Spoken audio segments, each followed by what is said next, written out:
So, ayan, today Buena Vista.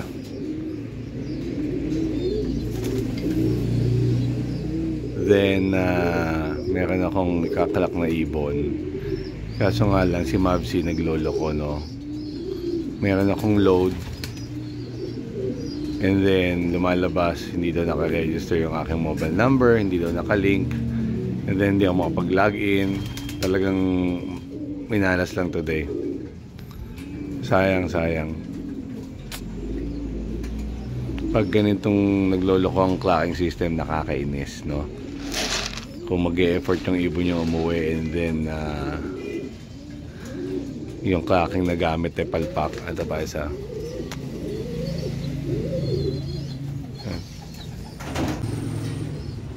Yeah, may sticker yun eh. Pasok. Meron pang isang naikot. Sticker na natin.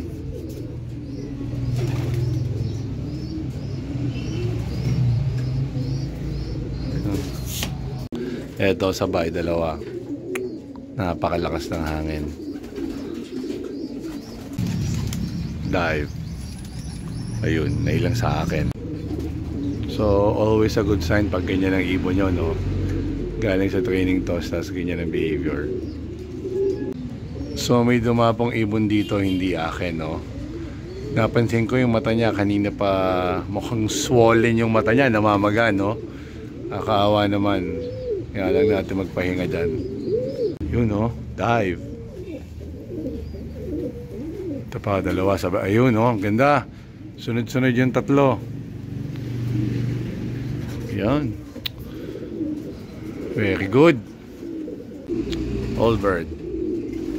Meron na namang nakidapo. Alam kong hindi akin dahil yung pakpak, yung ilalim may gamot na pula. Yung iba ginagawa yon para alam nila agad kung kanila yung ibon o hindi.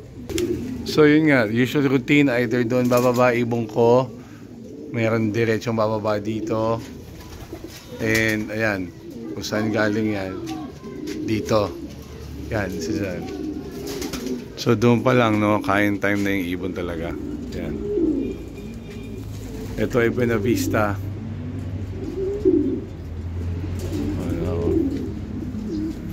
So yan, Buena Vista pa kaya, pati ang kak na yan.